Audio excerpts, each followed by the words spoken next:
আপনারা স্ক্রিনের উপর যে অদ্ভুত রকমের গাড়িটিকে দেখছেন, এটা হচ্ছে আমাদের ডিআরডিওর একটি নতুন অস্ত্র, যেটিকে সামনের দিনে চীন, পাকিস্তান আর বাংলাদেশের চোর ছ্যাচোর বা যারা অবৈধভাবে ভারতের ভেতরে ঢুকবে তাদেরকে থামাবে। আর এর স্পেসিফিকেশন এতটাই ভয়ঙ্কর যে সেনা যখন এটিকে পাবে তখন সেনাবাহিনীর অক্সিল পার ক্ষমতায় সম্পূর্ণ বদলে যাবে। আর এই রোবোটিক যানটি সেনার প্রথম পছন্দ হয়ে যাবে। ডিআরডিও এটিকে বানানোর জন্য জোরসোরে কাজ করছে। চলুন বিনা সময় নষ্ট না করে এটাই বোঝার চেষ্টা করি যে কি এমন বানালো যেটিকে ডিআরডিও টার্মিনেটর 2 বলছে, বা বলতে পারেন জিহাদিদের কালকে তৈরি করলো। চলুন সবকিছু বিস্তারিত জানাই। আর হ্যাঁ, এখনো পর্যন্ত চ্যানেলটিকে সাবস্ক্রাইব না করলে অবশ্যই সাবস্ক্রাইব করুন। দেখুন, আপনারা যে যানটিকে দেখছেন এটিকে ডিআরডিও নাম দিয়েছে টার্মিনেটর 2। টার্মিনেটর মানে একদম শেষ করে দেওয়া।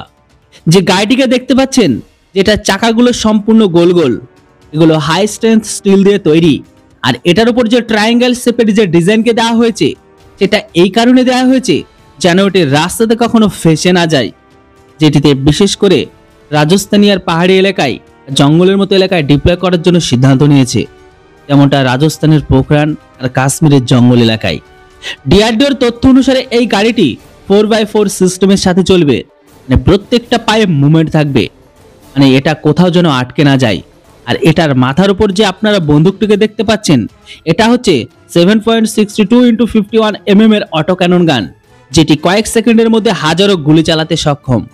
এই বন্দুকটির রেঞ্জ 480 মিটার পর্যন্ত বলা হচ্ছে, যেটি সীমিত দূরত্বের মধ্যে থাকা যে কোনো নিশানাকে সঠিকভাবে হিট করতে সক্ষম। ডিআরডিওর কথা অনুসারে এই বাহনে গ্রেনেড লঞ্চারও লাগানো আছে, যেটি শত্রুর ছোট বাংকারকে নিশানা করতে পারবে। এর সাথে সাথে এটিতে নাইট ভিশন ক্যামেরাও আছে, যেটি রাত্রের অপারেশনে অনেক গুরুত্বপূর্ণ কাজে আসবে। হয়তো আপনারা জানেনই না যে এমন টাইপের রোবট বানানোর ক্ষেত্রে ইসরায়েল আমাদের থেকে কয়েক গুণ আগে আছে।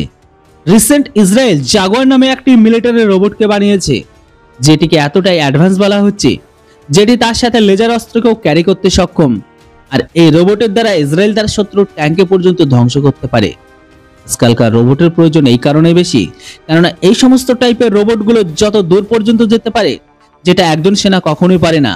সেই জন্য ড্রোনের সাথে সাথে এই রোবটগুলো সেনার জন্য অতীব গুরুত্বপূর্ণ।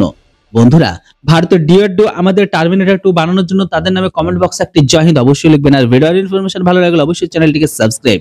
Thanks for watching. জয় হিন্দ, বন্দে মাতরম।